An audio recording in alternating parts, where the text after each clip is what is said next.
एक जण तर्कशास्त्राची डिग्री घेतलेला होता, फिलॉसॉफी घेतली होती त्यानं, आणि इतका त्याला ज्ञानाचा गर्व होता. लोड शेडिंगचा काळ होता. इष्टीतून खाली उतरला आणि गावाकडे चालत यायला लागला. रात्रीची वेळ होती, अंधार पडलेला होता, लोड शेडिंग असल्यामुळे दिवे बंद होते आणि रस्त्यानं चालत असताना त्याचा पाय भरला. पाय कशानं भरला कुणास ठाऊक, पण पाय भरला. पाय भरला म्हटलं बरोबर, ह्यानं काय केलं माहिती का, पाय कशानं भरला असावा. तुला काय करायचं भरू दे की पाय ते बघून घेतील. उजेडात गेले बघ कशानं भरलाय. छे छे, डिग्री घेतलं का उगीच, आत्ता सोक्ष मोक्ष म्हणून त्यानं भरका पाय वर घेतला आणि हातात घेतलं. ते ओलं लागलं जरा. आता ओलं लागले हातात घेण्यापर्यंत तुझी मजल गेली, बाद झालं, नकोले तर्क लावू. छे छे, उगी डिग्री घेतले का, आत्ता सोक्ष मोक्ष, आत्ताच तर्क लावला पाहिजे. म्हणून त्यानं नेलं नाकाकडं. नाकाकडं नेला. तुम्ही का हसताय मला काही कळत नाही. मी सांगितलं का कशानं भरलाय. नाकाकडं नेलं. योगायोगानं त्याला झाली होती सर्दी, वास बी येईना. आता बाद झालं, नाकापर्यंत नेलंस तू, लयच तर्क लागलाय तुझा. छे छे, ओके डिग्री घेतले का, सोक्ष मोक्ष आत्ताच झाला पाहिजे. आता काय पुढचं करून दाखवू. तार्किकाचं सांगतोय मी. लय तर्क लावू नये. परमात्म्याबद्दल तर्क लावूच नये. लेकराचा आईवर जेवढा विश्वास आहे ना, तेवढा देवावर विश्वास पाहिजे. राधेनं निस्वार्थ प्रेम केल्यामुळं, समर्पणाच्या भावनेनं प्रेम केल्यामुळं देवाला कोड पडला. तर हिला काय देऊ. मागणारा जो भक्त असतो ना, त्याची इच्छा पूर्ण करून देव ऋणातनं मुक्त होतो, पण न मागणाऱ्या भक्ताच्या ऋणात देव अडकून पडतो. त्याला कोड पडतं. आता काय देऊ. काय देतो माहितीये का देव. राधेसारखं प्रेम जो जो करतो ना देवावर, देव त्याला काय देतो ऐका. देवाची इस्टेट बघा काय आहे. मी चालविल्या सूर्य चाले, मी बोलविल्या विदू बोले, मी हलविल्या प्राण हलविजू जगाशी चालिता. पर्वते बैसकेनं सांडावी, समुद्र मर्यादानं ओलांडावी, पृथ्वी भूते व्हावी आज्ञा माझी. ब्रह्मांड ज्याच्या सत्यता आहे, सृष्टी ज्याच्या सत्यता, सूर्य चंद्र ज्याच्या आज्ञेत आहेत, ह्या सगळ्या ब्रह्मांडाचा मालक तो आहे. आणि ज्यावेळेला मालकाला प्रश्न निर्माण होतो, या भक्ताला काय देऊ, एवढी इस्टेट असताना प्रश्न पडतो का. का पडतो. ह्याच्यापेक्षा भक्ताची किंमत जास्त आहे देवाला. तसं देवानं काय केलं माहितीये का, आपल्या आधी राधेचं नाव लावलं, सगळ्या इस्टेटचा मालकच तिला करून टाकला. म्हणून कृष्ण राधा कोण म्हणून हाक मारत नाही. काय म्हणतात, राधा कृष्ण. एवढंच नव्हे, आपल्या महाराष्ट्रात राधा कृष्ण म्हणतात, पण उत्तरामध्ये कृष्णाचं नावच घेत नाहीत. राधे राधे. हो, देवाला महत्वच नाही, भक्तालाच महत्व आहे, भक्तालाच किंमत आहे, लक्षात ठेवा. एक जण तर्कशास्त्राची डिग्री घेऊन अभ्यासाला निघाला. पुढच्या शिक्षणाला हातात दप्तर बिप्तर होती आणि निघालं जंगलात. म्हटलं जाऊन अभ्यास करायचा जंगलात. हे जंगलात गेलं. हो, मे महिन्याचे दिवस होते. सगळा पाला झडलेला, जिकडं बघील तिकडं शुष्क, पाण्याचा पत्ता नाही. आणि हे नेमकं हे जंगलाच्या मध्यभागी गेलं, ह्याला लागली तहान. आता हे पाणी शोधायला लागलं. पाणी शोधता शोधता काय झालं माहिती काय, जंगलामध्ये राहणारं बिल्लाचं पोरगं होतं. त्या बिल्लाच्या पोरानं उडी मारली त्यांच्या समोर. एकच लंगूट होतं, बाकी सगळं काळकुट. काय शिक्षण नाही, काय नाही, काय नाही, जगावं कसं हे बी माहित नाही. हो, आचार विचार घेणं देणं ज्ञान बिन काही नाही. पटकती उभं राहिलं. म्हणले साहेब इकडं कुणीकडे आलाय. काय नाही बाबा म्हणले, तर्कशास्त्राचा अभ्यास करायला आलोय.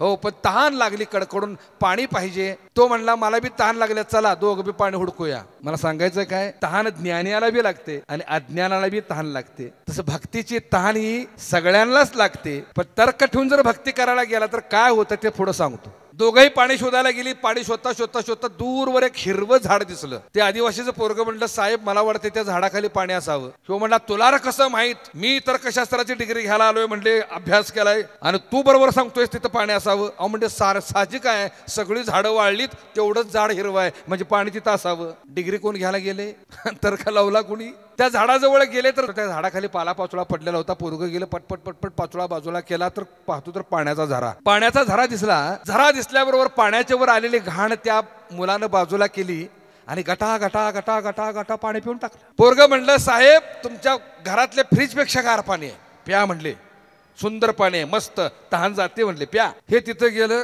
तर्क लावला. पाणी कुठनं आलं असावं, किती दिवसापूर्वीच असावं, कुठले कुठले केमिकल मिसळलेले असावेत, किती खोल असावं. तर्क किती खोल आहे म्हणून हात मागे घेतला आणि पाण्यात हात घातला. जसा पाण्यात हात घातला तसा खालचा गाळ वरती आलं आणि पाणी झालं गडूळ. हे म्हणते अरे अरे अरे अरे म्हणले अवघड झालं, म्हणले पाणी गडूळ झालं, आता मी पाणी कसा पिऊ. पोरगं म्हणलं 150 तुला कुणी हात घालायला सांगितलं होतं. तर्क लावायला गेलेच बस बोंबलत. परमार्थामध्ये भेद, द्वैत, शंका, कुशंका, संदेह, संशय हे ठेवून चालत नाही. शक्ती काय आहे, शिवाचा विस्तार आहे. शिव काय आहे, शक्तीचा धर्म. दोन्ही फरकच नाही. अलंकार सोनच अलंकार आहे. अलंकार सोन्यानं अलंकाराचं रूप धारण केले, अलंकारातनं सोनं वजा केलं तर अलंकार शिल्लक राहील का. नाही, म्हणजे अलंकार देखील सोनंच आहे, सोनं देखील सोनंच आहे. तसं शिवही आणि शक्ती दोन्ही एकच आहेत, फरक काहीच नाही. डोळे दोन आहेत, दृष्टी एकच आहे.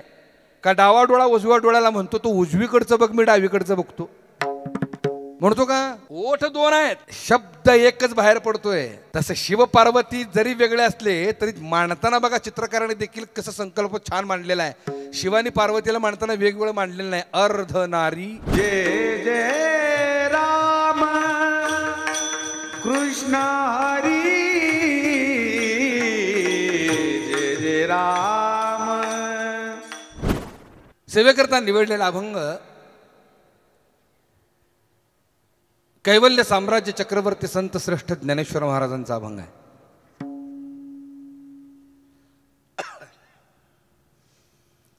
योगिया दुर्लभ तोम्या देखिला साजणी, पाहता पाहता मना न पुरे धणी. देखिला देखिला माये देवांचा देव, पिटला संदेह निमाले दुजेपण. अनंत रूपे अनंत वेशे देखिला आम्ही त्यासी, बाप रखुमा देवीवरू खुण बाणले कैसी. देखिला देखिला माये देवांचा देव, पिटला संदेह निमाले दुजे पड. देवळात देव आहे का देवात देवळ आहेत? कन्फ्युजन आहे ना आपले महाराज. काय नेमकं विचारतात तेच कळलं नाही. ज्ञानोपरायांचा साक्षात्कारी दृष्टिकोन सांगतो. आता विश्वात्मके देवे. तुकोबरायांचा साक्षात्कारी दृष्टिकोन विष्णुमय जग. ज्ञानोबराय जर परमात्म्याला विश्वरूपानं पाहत असतील तर मंदिरं कुठं आहेत, देवळं कुठं आहेत? देवात देवळ आहेत का देवळात देव आहे?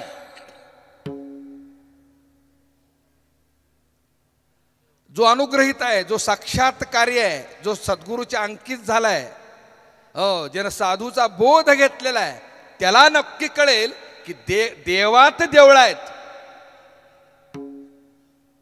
आणि मग सर्वसामान्य जीवाला प्रश्न निर्माण होईल. म्हटले महाराज एवढी एवढी मोठी मंदिर निर्माण झाली, मग देवळात देव नाही का? देवळात देखील देव आहे, कोण म्हणलं नाही? देवळात सुद्धा देव आहे, पण देवळातच देव आहे हे चुकीचं आहे. आम्ही देवळातच आहे म्हणून अडकून पडलोय, त्यामुळे अव्यक्त परमात्म्याचं दर्शन होईना. आजच्या अभंगाच्या शेवटचं चरण इतकं सुंदर आहे. अनंत रूपे अनंत वेशी देखील आम्ही त्याशी. राम असेल, कृष्ण असेल, विठ्ठल असेल, मर्याय असेल, भाऊका असेल, सटवे असेल, सदाशिव असेल, शंकर असेल, गणपती असेल, दत्त असेल, हो मारुती असेल, बरीच देव आहेत. पण ज्ञानोपरायांचा दृष्टिकोन हा साक्षात्कारी आहे, विवेकी दृष्टी आहे त्यांची. काय म्हणतात ते? अनंत रूपे अनंत वेशी देखील आम्ही त्याशी. अगदी किडामुंगीपासून ब्रह्मदेवापर्यंत मी त्याला पाहिला वेगवेगळ्या रूपात, पण बाप रखुमा देवीवर खुण बाणली कैसी. व्यापकानं एकानंच तो सगळ्यांचा सोंग घेतलेला आहे. तो सोंगाड्या लक्षात ठेवणं महत्वाचं आहे. तो सोंगाड्या म्हणजे आजच्या अभंगातल्या दुसऱ्या चरणातला देवांचा देव आहे. माझं बोलणं कळते का? खालचाळीच्या गोदावरीच्या रामूनं गड आला पण सिंह गेला या नाटकामध्ये छत्रपती शिवबांची भूमिका केली. मावळ मराठ्यानो, आपण मूठभर जर असलो तर यौवनाची दाणा दाण उडू. हर हर महादेव. कोणी भूमिका केली? औजी बाबा. खालचाळीच्या गोदावरीच्या रामूनं छत्रपतीची भूमिका केली. 3 तासाचं नाटक केलं. गड आला पण सिंह गेला. 3 तासाचं नाटक संपलं. त्या रामूनं सगळा जिरे टोप, हो चुस्त पायजमा सगळं काढून ठेवलं स्टेजवर. आतून निघून गेला. पोषक भूमिका करील ते? पोषक भूमिका करील का? का पोशाखामध्ये जो वास करणार आहे तोच गायब झाला. तसं समोर जे कीर्तन चाललंय ना, बाळकृष्ण दादा वसंत गडकरी यांचं चाललंय, पण याच्यातला सोंगाड्या निघून गेला की हे सोंग भिंतीबरोबरच. माझं बोलणं कळते का? हे सोंग भिंतीबरोबरच का सोंगाड्या महत्वाचं आहे. हे टाळकऱ्यात तोच उभा आहे. ऐकणाऱ्यामध्ये तोच आहे. सोंगाड्या आहे. तो सोंगाड्या एक आहे. तो देवांचा देव आहे. हे ज्ञानोबरांची विवेकी दृष्टी लक्षात ठेवा. आणि जोपर्यंत ही विवेकी दृष्टी प्राप्त होत नाही तोपर्यंत परमार्थ साध्य होणार नाही. देवळातच देव आहे जर अडून बसलो आम्ही ना तर बाप जन्मात तो सापडणार नाही. आता प्रश्न असा निर्माण होतो, मग देवळात का उभा केलाय? का उभा केलाय? त्याच्या पाठीमागचं कारण आहे. देवळात उभा केलाय तो अव्यक्त कळावा म्हणून. एक म्हातारी आपलं सौभाग्याचं लेणं हुडकत होती. अंगणात हुडकत होती अशी. एक तरुणी आली, म्हणली आजी काय शोधताय? आजी म्हणली बाई ग माझं सौभाग्याचं लेणं हरवले ते शोधते. कसं होतं का आजी ते लेणं? आजी म्हणली असतं तर दाखवलं नसतं का, हरवलंय म्हणून शोधते. तरुणी म्हणली मग मला जर शोधायचं असेल तर मग मी कशी शोधू? तुला जर शोधायचं असेल तर कसं आहे त्याचं प्रतीक मी तुला दाखवते. म्हणून आजी गवताच्या म्हणजे शेताच्या बांधावर गेली. गवताच्या 4 पिवळ्या काड्या उपटल्या वाळलेल्या. त्या गवताला स्वतःभोवती पीळ दिला आणि तो पीळ दिलेल्या गवताचं पुन्हा हाताभोवती पीळ दिला.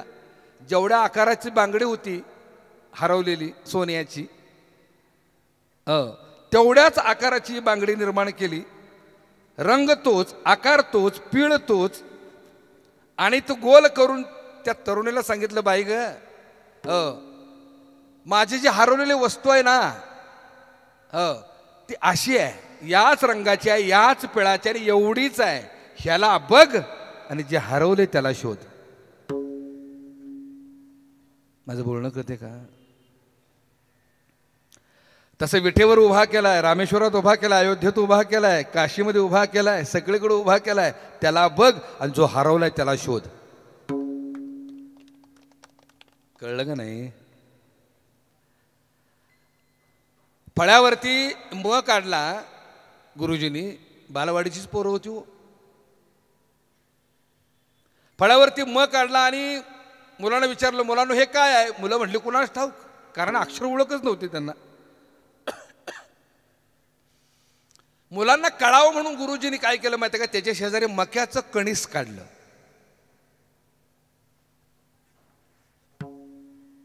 आणि विचारलं मुलांना हे काय आहे? मुलं म्हटली गुरुजी मक्याचं कणीस आहे, आमच्या शेतात येतं की. मक्याचं कणीस शेतात बघितल्यामुळं पोरांनी लगेच ओळखलं. गुरुजी म्हणले मक्याचं कणीस आहे. गुरुजी म्हणले बाळानो शेजारी जे म काढले ना त्याचा अर्थ तोच आहे. मका मक्याचं कणीस बघ आणि मला लक्षात ठेव. पोरं म्हणली बरं. थोड्या वेळानं गुरुजींनी काय केलं, मक्याचं कणीस पुसलं आणि विचारलं आता काय आहे? पोरं म्हणली कुणास ठाऊक. अरे बाळानो मगाशीच तुम्हाला सांगितलं म म्हणजे मका. पोरं म्हणले मग मक्याचं कणीस काढा, त्याशिवाय आमच्या म लक्षात येणार नाही. आपण कार्टीच आहोत, आपण देखील तसंच आहोत. आम्हाला देवळात उभा केल्याशिवाय तो अव्यक्त कळेना, म्हणून तो देवळात उभा केलेला आहे. तिथंच आहे म्हणून आडून बसाल तर अवघड होईल. आणि थोडंसं स्पष्ट आणि परखड बोलू. आम्ही देवळातच आहे म्हणून देवळावर इतकी खर्च करायला लागलो, इतर ठिकाणी आमचं लक्षच जाईना. आमच्या या द्वैतामुळे झालं काय माहितीये का? देवादेवात वाटण्या झाल्या. त्या अव्यक्ताचा दृष्टिकोन आमच्यात मध्ये नाहीच आहे. तो विवेक दृष्टिकोन आमच्यामध्ये नाहीच आहे. या सगळ्यांचं सोंग घेणारा तो आहे. मर्याय असेल, भावकाय असेल, सटवाई असेल, रेणुका असेल, यल्लम्मा असेल, कुणीही असेल, ह्या सगळ्यांचं सोंग घेणारा तो आहे. जोपर्यंत तो लक्षात येत नाही तोपर्यंत आमची भांडणं मिटत नाही.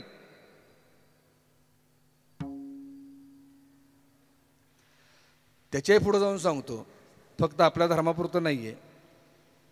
मस्जिद असेल, चर्च असेल, गुरुद्वारा असेल, ही सगळी वेगवेगळ्या धर्माची जी वास्तू निर्माण झालीत ना, या वास्तूत सुद्धा द्वैत आहे. बरोबर आहे ना? त्या अव्यक्ताच्या प्राप्तीकरता धर्म निर्माण झाले. तुम्हाला मला ठराविक धर्म माहीत आहेत, हिंदू, मुस्लिम, शीख, ईसाई, जैन. पण या पृथ्वी तलावरती एकूण धर्म किती आहेत माहीत आहे? 3000 धर्म आहेत. बरे, धर्म निर्माण का झाले? त्याच्या प्राप्तीकरता. बरोबर, त्याच्या प्राप्तीकरता धर्म निर्माण झाले. पण धर्म निर्माण करण्याने काय केलं माहिती आहे का? आपला पोशाख वेगळा केला, विचार वेगळे केले, मंत्र वेगळे केले, आहार वेगळा केला, उच्चार वेगळा केला, चालचलन वेगळं केलं. बस. प्रत्येक धर्माने वेगवेगळे मार्ग मांडले, प्रत्येक धर्माने वेगवेगळे विचार मांडले. त्या अव्यक्ताला समजण्यासाठी एकाच गोष्टीची गरज आहे, तो म्हणजे भाव. आणि तोच भाव कमी पडला आणि द्वैत वाढलं, अहंकार माजला, ज्ञानाचीच प्रौढी प्रत्येकजण मिळवू लागला. आणि माझाच संप्रदाय, माझाच धर्म, माझाच वर्ण, माझाच जात कशी श्रेष्ठ आहे हे प्रत्येकजण सांगायला लागलं.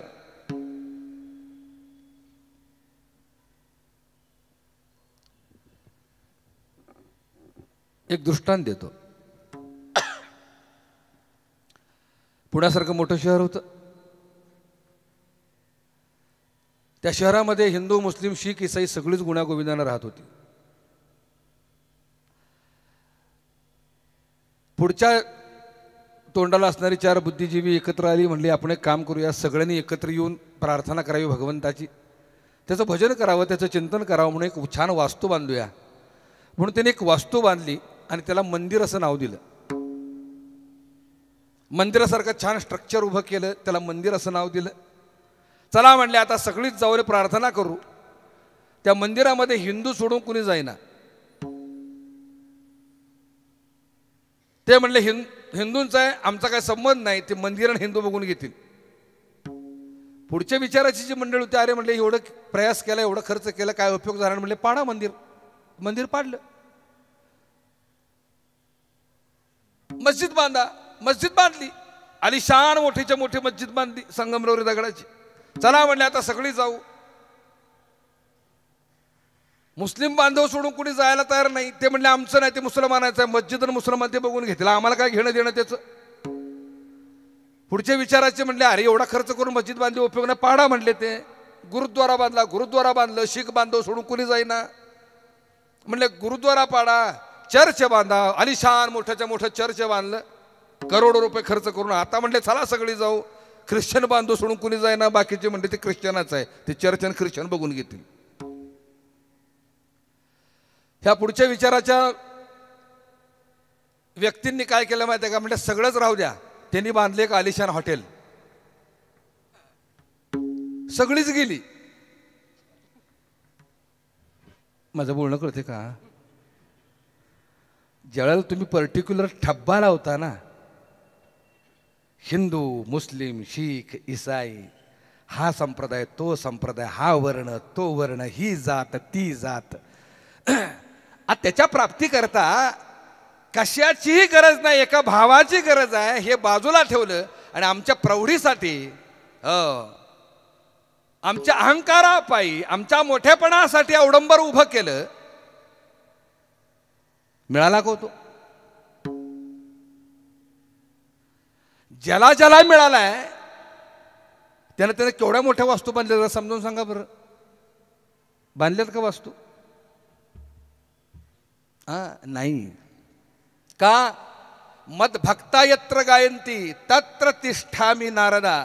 माझा भक्त जिथं माझ्या अंतःकरणापासून भावयुक्त अंतःकरणानं माझं भजन करतो तिथं मी उभा आहे. माझा भक्त वाळवंटात असेल, जंगलात असेल, व्यापारात असेल, व्यवसायात असेल, कुठेही असेल, तो जर मला अंतःकरणापासून हाक मारत असेल तर मी तिथं आहे. भूमिका समजून घ्या. आणि म्हणून त्याला प्राप्त करण्यासाठी एकाच गोष्टीची गरज आहे, तो म्हणजे भाव.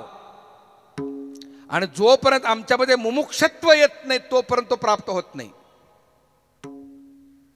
समजून घ्या माझं बोलणं. समाजामध्ये 3 प्रकार आहेत प्रामुख्यानं. पहिला आहे तो बद्ध. आपण कुठल्या कॅटेगरीत बसतो आपण बघूया जरा प्रॅक्टिकल. पहिला आहे तो बद्ध, दुसरा आहे तो जिज्ञासू, तिसरा आहे तो मुमुक्षू. बद्ध म्हणजे काय? बद्धाची व्याख्या हरिपाठामध्ये ज्ञानोबाने सोपी केलेली आहे. सायासे करसी प्रपंच दिन निशी. हो, डबकातल्या बेडकाला वाटतं हेच माझं विश्व आहे, ह्याच्या पलीकडे विश्वच नाही. तसं प्रापंचिकाला वाटतं हेच माझं विश्व आहे, दुसरं विश्वच नाही. अशी जे वावरतात ना त्याला बद्ध म्हणतात. बरं, बद्ध प्रश्न विचारतात की नाही असं नाही, उत्सुकता असते उत्सुकता. अगदीच प्रश्न विचारा तर विचारतात, पण उत्तराची अपेक्षा ठेवत नाहीत. मिळालं उत्तर मिळालं, नाही मिळालं नाही मिळालं, काय घेणं देणं नसतं. बरं, प्रश्न बी असे विचारतात असंबंध, घेणं देणं नाही. काय प्रश्न विचारतात? काय म्हणले महाराज, झाडाचा रंग हिरवा का तेवढं सांगा. आता काय सांगायचं याला? काय म्हणले डांबर काळं का? सूर्य पूर्वेलाच का उगवतो, एका दिवशी पश्चिमेकडून उगवला त्याला काय होतंय? बरीच असतात अशी, काय घेणं देणं नसतं. मला एकानं प्रश्न विचारला कीर्तन झाल्यावर,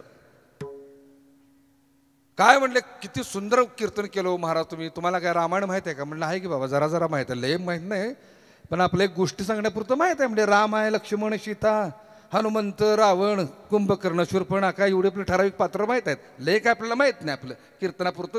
वा वा वा वा. मग म्हणले महाराज एवढं तुम्हाला ज्ञान आहे, एक सांगा बरं, हो रावणाच्या 5व्या बायकोचं नाव काय? काय बोंबलायचं आता, मला बी कळायचं बंद झालं. मी म्हटलेलं का अवघड झालं आता. बरं, अशा वेळेला शेरात सव्वाशेर व्हायला लागतं. मी म्हटलं काय म्हणला तुम्ही? काय नाही म्हणले, रावणाच्या 5व्या बायकोचं नाव काय? मी म्हणलं श्रुतिका आनंदी. दोन दंडवतच घातलं मला, मागचा पुढचा विचारच केला नाही, काय चौकशीच केली नाही. दर्शन घेतलं, हो कानाला हात लावून निघून गेलं. माझ्या विरोधाची 5-6 नामदारक होती. ते म्हणले दादा एवढं कसं तुम्हाला माहीत? मी म्हटलं मला कुठं माहीत आहे? अहो मग त्याला कसं सांगितलं तुम्ही? त्याला तरी कुठं माहीत आहे? अशी बद्ध भेटत्यात, काय करायचं मग? शेरा सव्वाशेर व्हावं लागतं अशा पुढं. दुसरा आहे तो जिज्ञासू. जिज्ञासू या शब्दामध्येच अर्थ लपलाय. जिज्ञासू म्हणजे जीवनामध्ये ज्ञानाची आस लावून जी जगतात, हो त्यांना जिज्ञासू म्हणतात. बरं, ज्ञान कुणासाठी, कशासाठी, काय घेणं देणं नाही. फक्त ज्ञान साठवणं, बुद्धीचं समाधान करणं, हो आणि दिसल त्याला धरायचं आणि ज्ञान पाजळायचं, अशी भेटतात.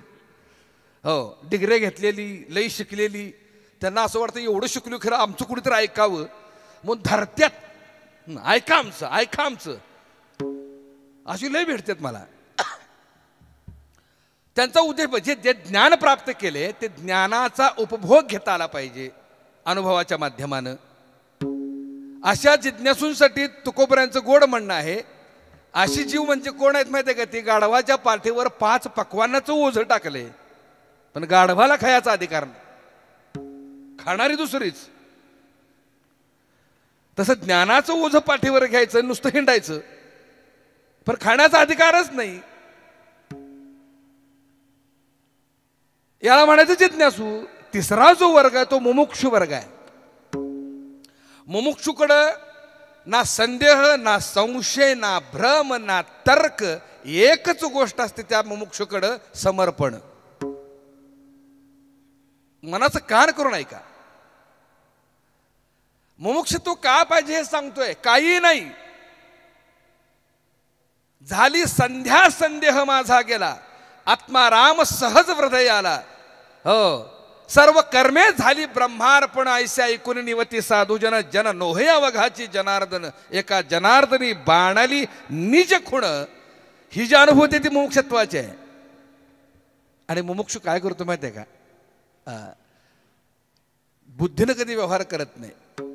मुमुक्षुत्व व्यवहार करतो तो हृदयानं. कारण सांगतो, बुद्धी तर्क लावते, बुद्धीमध्ये संदेह आहे, बुद्धीमध्ये संशय आहे. नक्की देव आहे का? एवढं मरमर मरायचं, खपखप खपायचं, ज्ञानेश्वरी वाचायची, जेवणावळ्या घालायच्या, हे करायचं ते करायचं, एवढं सगळं करून बी जर भेटला तर बरं, नाही भेटला तर करायचं काय? पैसा वाया. हो ना, नक्की आहे का? वेळ वाया घालवण्यापेक्षा आपलं न भजन केलं बरं. तर्क. आणि नक्की तोच आहे का? तर्क.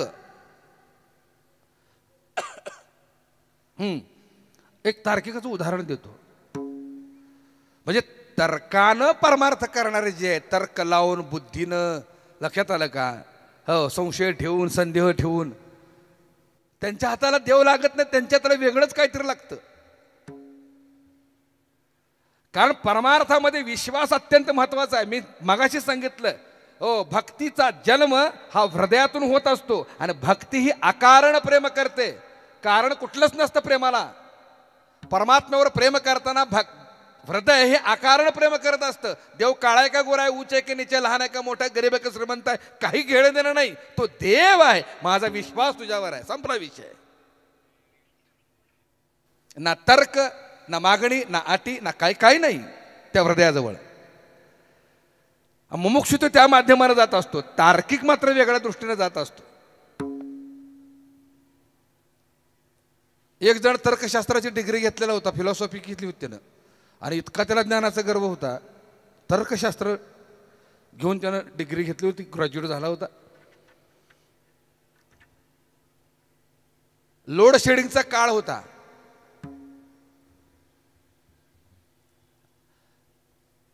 इष्टीतून खाली उतरला आणि गावाकडे चालत यायला लागला. रात्रीची वेळ होती, अंधार पडलेला होता, लोड शेडिंग असल्यामुळे दिवे बंद होते, आणि रस्त्यानं चालत असताना त्याचा पाय भरला. पाय कशानं भरला कुणास ठाऊक, पण पाय भरला. आणि हा पाय भरला म्हटलं बरोबर, ह्यानं काय केलं माहिती का? पाय कशानं भरला असावा? तुला काय करायचंय भरू दे की, पाय ते बघून घेतील, उजेडात गेले बघ कशानं भरलाय. छे छे, डिग्री घेतलं का उगीच, आत्ता सोक्ष मोक्ष. म्हणून त्यानं भरका पाय वर घेतला आणि हातात घेतलं. ते ओलं लागलं जरा.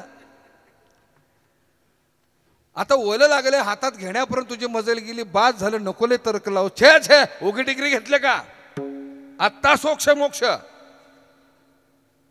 ज्ञानियांचं सांगतोय बरं का मी, म्हणजे जिज्ञासूंचं सांगतोय. बुद्धीनं तर्क लावणारी. आत्ताच तर्क लावला पाहिजे म्हणून त्याने नेलं नाकाकडं. हात कुठं नेला? नाकाकडं नेला. तुम्ही का हसताय मला काही कळत नाही. याचा अर्थ तुम्ही बी तर्क लावलाय. मी सांगितलं का कशानं भरलाय, तरी बी तुम्ही बरोबर तर्क लावलाय. नाकाकडं नेलं, योगायोगानं त्याला झाली होती सर्दी, वास बी येईना. आता बाद झालं, नाकापर्यंत नेलंस तू, लयच तर्क लागलाय तुझा. छे छे, ओके डिग्री घेतले का, सोक्ष मोक्ष आत्ताच झाला पाहिजे. आता काय पुढचं करून दाखवू?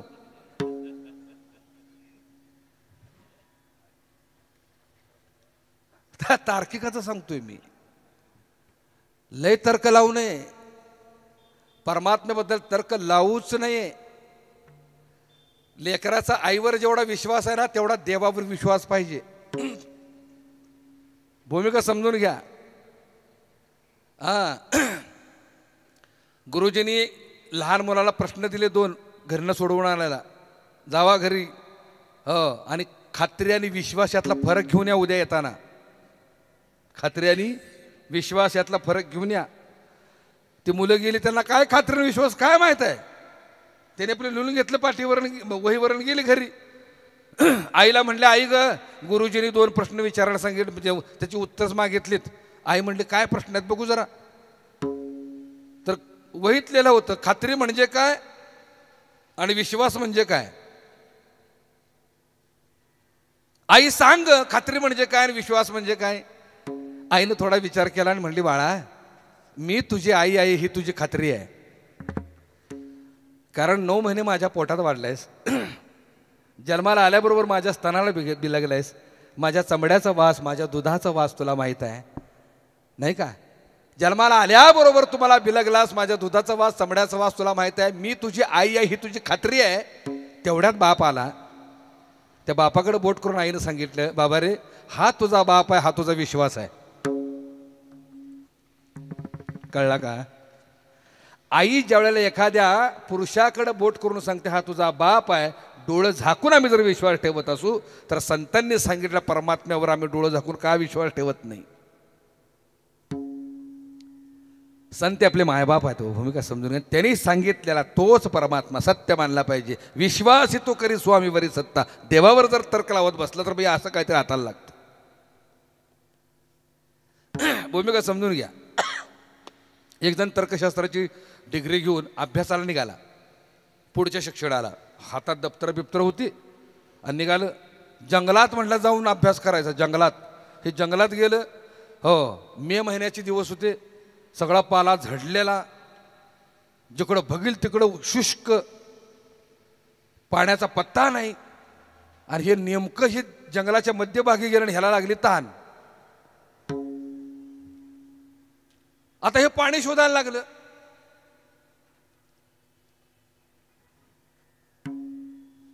पाणी शोधता शोधता काय झालं माहिती काय? जंगलामध्ये राहणारं बिल्लाचं पोरगं होतं. त्या बिल्लाच्या पोरानं उडी मारली त्यांच्यासमोर. एकच लंगूट होतं, बाकी सगळं काळंकुट. काय शिक्षण नाही, काय नाही, काय नाही, जगावं कसं हे बी माहीत नाही. हो, आचार विचार घेणं देणं ज्ञान बिन काही नाही. पटकती उभं राहिलं. म्हणले, साहेब इकडं कुणीकडं आलाय? काय नाही बाबा, म्हणले तर्कशास्त्राचा अभ्यास करायला आलोय.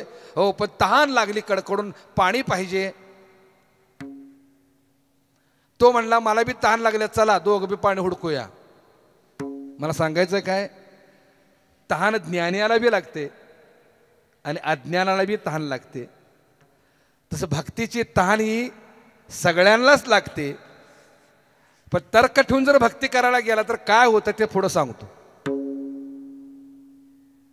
दोघंही पाणी शोधायला गेली. पाणी शोधता शोधता शोधता दूरवर एक हिरवं झाड दिसलं. ते आदिवासीचं पोरगं म्हणलं, साहेब मला वाटते त्या झाडाखाली पाणी असावं. किंवा म्हणला, तुला रे कसं माहीत? मी तर्कशास्त्राची डिग्री घ्यायला आलोय, म्हणले अभ्यास केलाय, आणि तू बरोबर सांगतोयस तिथं पाणी असावं. अहो म्हणजे साहजिक आहे, सगळी झाडं वाळलीत, तेवढंच झाड हिरवं आहे, म्हणजे पाणी तिथं असावं. डिग्री कोण घ्यायला गेले? तर्क लावला कोणी? त्या झाडाजवळ गेले तर झाडाजवळ त्या पालापाचोळा, त्या झाडाखाली पालापाचोळा पडलेला होता. पोरगं गेलं, पटपट पटपट पाचोळा बाजूला केला तर पाहतो तर पाण्याचा झरा.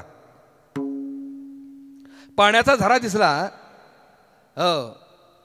झरा दिसल्याबरोबर पाण्याच्या वर आलेली घाण त्या मुलानं बाजूला केली आणि गटा गटा गटा गटा गटा पाणी पिऊन टाकलं. छान. पोरगं म्हणलं, साहेब तुमच्या घरातल्या फ्रीजपेक्षा गार पाणी आहे, प्या. म्हणले, सुंदर पाणी आहे, मस्त, तहान जाते, म्हणले प्या. हे तिथं गेलं, तर्क लावला, पाणी कुठनं आलं असावं,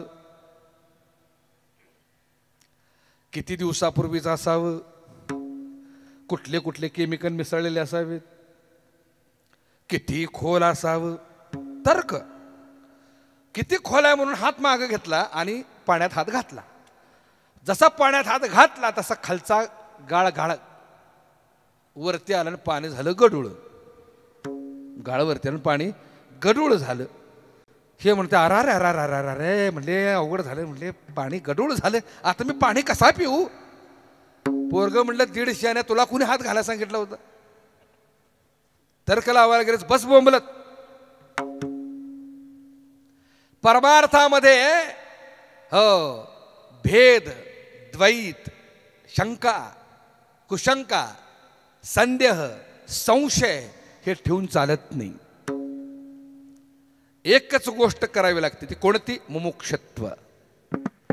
कारण त्याच्याबद्दल तर्क वितर्काने काय 4 वेद, 6 शास्त्र, 18 पुराण, मी मगाशी सांगितलं 3000 ग्रंथ, 3000 धर्म आहेत. त्याचे पोट धर्म किती आहेत माहिती आहे गावजी बाबा? 3 लाख. आणि या जगतामध्ये ग्रंथ किती आहेत माहिती आहे का? ग्रंथ 1500 कोटी ग्रंथ आहेत.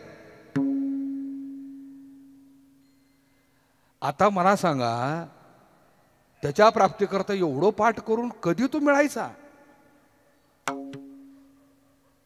कधी मिळणार?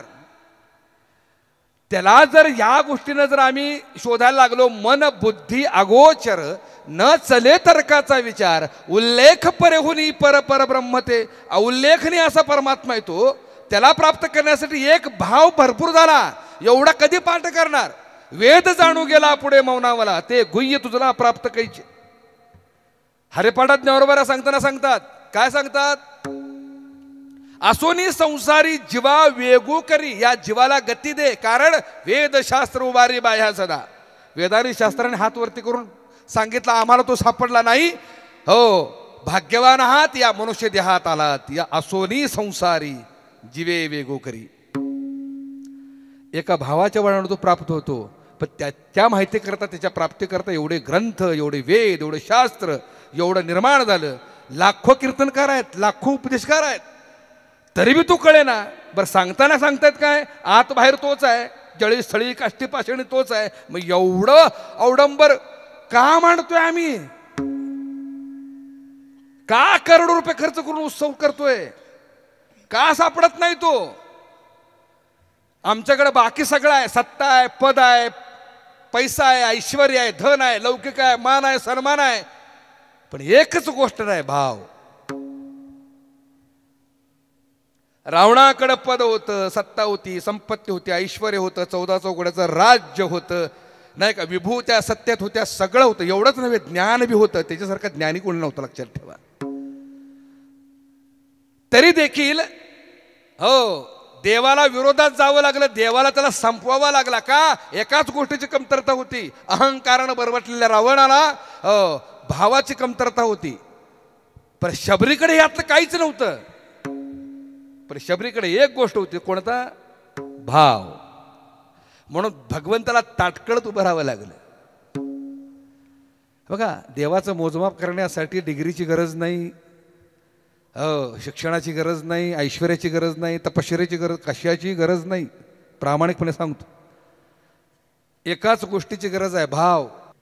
धनगराची बापले दोघं जण मेंढर चारत होते. त्यांचा पोशाख, त्यांचा अवतार असा होता, एकच लंगूट आणि खांद्यावर एक गोंगड. बाप एका बाजूला मेंढर चारत होता, पोरगा एका बाजूला मेंढर चारत होता. आणि पुढनं रस्त्यानं एका पंडिताची मिरवणूक चालली होती. लय शिकलेला पंडित होता, विचारील त्या प्रश्नाची उत्तर द्यायचं होतं पंडित. विचारील त्या 4 वेद 6 शास्त्र 18 पुराण मुखोद्गत, कुठलं वाचलं नाही असं नाही. एका गावात त्याचा रात्री कार्यक्रम होता. तो कार्यक्रम संपून दुसऱ्या गावी निघाला होता. ढोल ताशे दमामे नगारे झांज पथक टाळ मृदंग अशी त्याची मिरवणूक चालली होती. कोणाची? पंडिताची.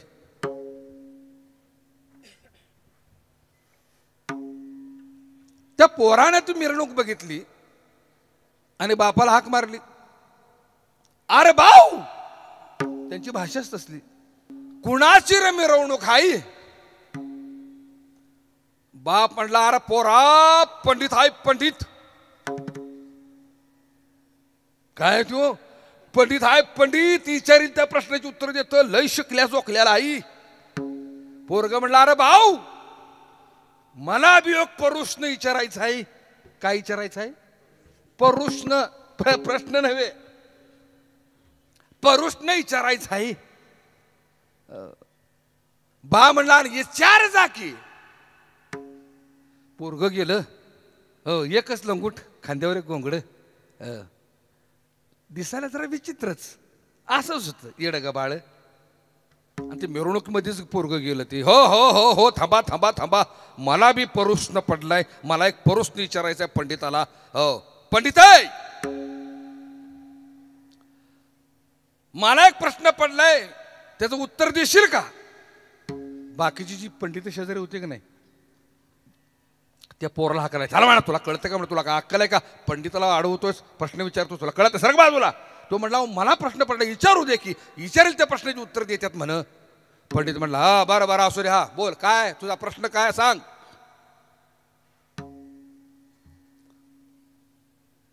ते धनगराचं पोरगं खाली वाकलं. त्यानं हातात वाळू घेतली. हातात किती काय घेतली? वाळू घेतली. आणि पंडिताला म्हटला, पंडित आहे ही वाळू किस्ते तेवढी मोजून जाऊ.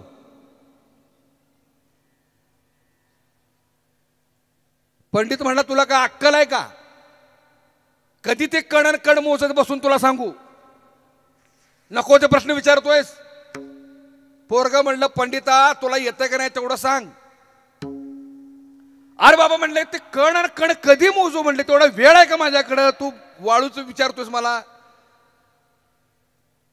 पोरगा म्हणला, तुला येतं का नाही तेवढं सांग. पंडित म्हणला, मला येत नाही बाबा, तू सांग. पोरग म्हणलं, किस्ती आहे वंजळ बर आहे. किस्ती आहे वंजळ बर आहे. हो हे तर्क, पंडित आहे शिकलेला आहे, तर्क लावायला गेलं. ज्ञानोबाचं गोड प्रमाण आहे बघा. पृथ्वी हे परमाणूचा सुगाणा घ्यावा. पृथ्वी कशाने निर्माण झालेली आहे? कशाने बनलेली आहे? अणुरेणूनं बनलेली आहे. आता ती पृथ्वीचं माप काढायला का अणुरेणू मोजत बसता का? तसं देवाबद्दल तर्क वितर्क लावणं किती चांगलं आहे, किती सत्य आहे मला सांगा बरं. गरजच नाही. जेवढा भाव तेवढा देव. ज्ञानोबरांचा आजच्या अभंगातला दृष्टिकोन तोच आहे. काय? योगी या दुर्लभ तो म्या देखील असा जणी. योगी काय करतात? योगाच्या माध्यमाने योग याग व्रत वैकल्य जप तप कर्म है का, पूजा पाठ, हो उपास तापास या माध्यमाने त्याला प्राप्त करायला निघालेत. पण त्यांना जो प्राप्त झाला नाही, योगी यांच्या ध्यानी ध्याताना थोडसी, त्यांना जो प्राप्त झाला नाही तो म्या देखील असा जणी. 3 अवस्थेपैकी समाजातल्या 2 अवस्था सांगितल्या. एक बद्ध, एक जिज्ञासू आणि तिसरा राहिला तो मुमुक्षु. मुमुक्षुत्व आल्याशिवाय तो कळणार नाही. एक दृष्टांत देतो. एक जण वाळवंटात चुकला. विस्तीर्ण वाळवंट होतं. मेचा महिना होता. ऊन मी म्हणत होतं. पाय भाजत होते. अंगाची लाही लाही झाली आणि प्रचंड तहान लागलेली. त्याला जर तासा 2 तासात पाणी मिळालं नाही तर तो मरणार, एवढी त्याची अवस्था बिकट झालेली त्या बिचाऱ्याची. तो वाळवंटात पाणी शोधत होता. कोसो दूर एकही घर नव्हतं. काय करावं कळेना.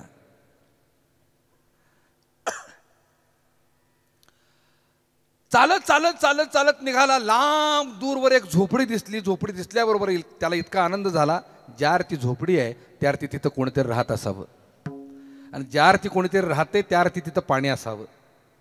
त्या आशेनं तो बिचारा हो कसा बसा जीव मुठीत धरून तिथंपर्यंत पोचला. अहो झोपडीच्या दारात जाऊन लिटरली पडला तो अक्षरशः.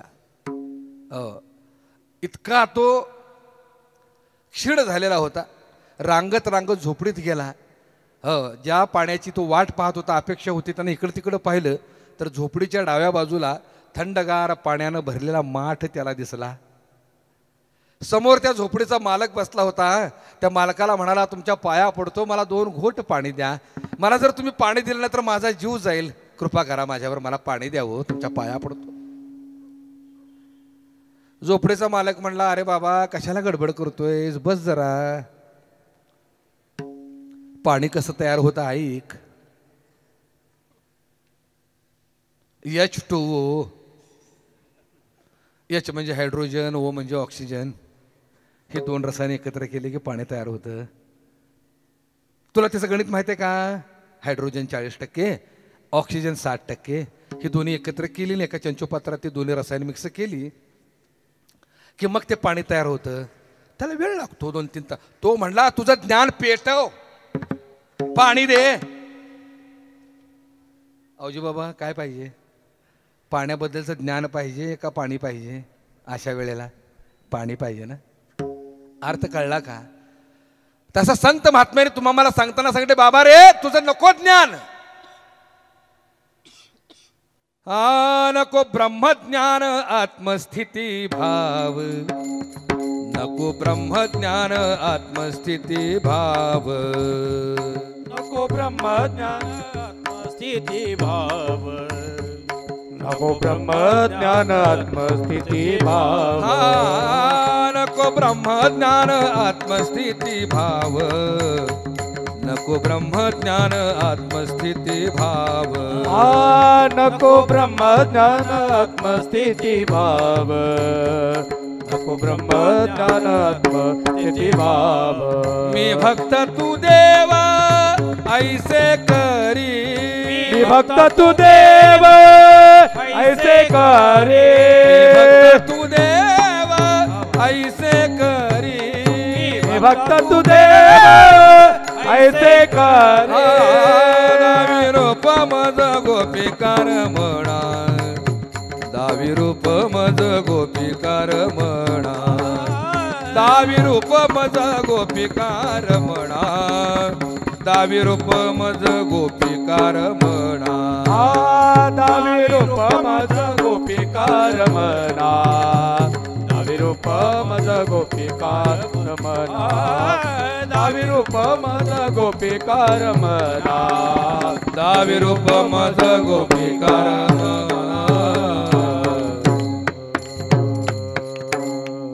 मी भक्त तू देव ऐसे करी तुझ्या ज्ञानाची मला गरज नाही. आणि भगवंतानीच अर्जुनाला उपदेश करताना इतका सुंदर केलाय अर्जुना जरी न कळे माझे ज्ञान तरी न सांडावे माझे स्मरण माझ्या स्मरणे ज्ञान होयतया. माझं स्मरण चालू ठेव माझ्यावर जीवापाड प्रेम कर माझ्यावर माझी भक्ती कर बाकी काही करायची गरज नाही तू माझाच आहेस. आणि भक्ती देखील असावी कशी हे महत्वाचं आहे. मुमुक्षत्व बाकीच्या गोष्टीची गरज नाही तू पाहिजेस. राधेनं जे प्रेम केलं ना देवावरती हे बघा देवाचं आणि राधेचं दृढ नाता असायला कारण आहे. इतर देवतांमध्ये पाहायला गेलं ना तर राधेचं आणि कृष्णाचं नातं दृढ आहे. त्याच्या पाठीमागचं कारण राधेनं जे देवावर प्रेम केलं होतं ना ते अनकंडिशनल प्रेम केलं होतं. तुमचं आमचं प्रेम आहे कंडिशन ठेवून अटी घालून शर्ती घालून देवा एवढी एवढी देणगी देतो एवढं एवढं काम कर.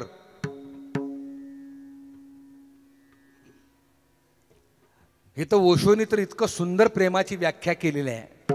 मुमुक्षु कसं प्रेम करतो unconditional love is not a feeling its a decision.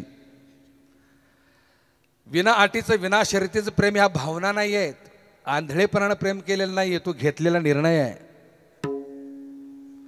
आणि त्याच्या पुढची गोष्ट सांगू कोणताही स्वार्थ न ठेवता अपेक्षा न ठेवता शर्त न ठेवता अटी न ठेवता केलेलं प्रेम टिकवता येत नाही.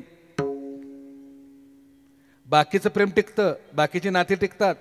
बापाचं पोराचं आईचं मुलाचं पतीचं पत्नीचं भावाचं बहिणीचं मित्राचं हे नाती टिकतात का या नात्यामध्ये व्यवहार आहे. व्यवहार जिथं व्यवहार आहे तिथं नाती टिकतात. पण जिथं व्यवहारच नाही जिथं लाभ नाही जिथं फायदा नाही अशी नाती टिकवणं खूप अवघड आहे. आणि ही नाती टिकवतं कोण तर आईशा कळवळ्याच्या जाती करी लाभाविण. अहो खूप अवघड आहे लाभाविण प्रीती करणं लाभाविण प्रेम करणं. राधेने जे देवावर प्रेम केलं तर लाभाविण प्रेम केलं अपेक्षा न ठेवता प्रेम केलं विना अटीचं विना शर्तीचं विना तक्रारीचं विना मागणीचं विना अधिकाराचं. आणि म्हणून तर देव राधेच्या प्रेमात पडला. माझं बोलणं कळते का. कोडा असं पडलं की राधेनं निस्वार्थ प्रेम केल्यामुळं समर्पणाच्या भावनेनं प्रेम केल्यामुळं देवाला कोड पडला तर हिला काय देऊ. मागणारा जो भक्त असतो ना त्याची इच्छा पूर्ण करून देव ऋणातनं मुक्त होतो. पण न मागणाऱ्या भक्ताच्या ऋणात देव अडकून पडतो. त्याला कोड पडतं आता काय देऊ. काय देतो माहिती आहे का देव राधेसारखं प्रेम जो जो करतो ना देवावर देव त्याला काय देतो ऐका. देवाची इस्टेट बघा काय आहे. मी चालविल्या सूर्य चाले मी बोलविल्या विदू बोले मी हलविल्या प्राण हलविजू जगाशी चालिता पर्वते वैसकेनं सांडावी समुद्र मर्यादानं ओलांडावी पृथ्वी भूते व्हावी आज्ञा माझी.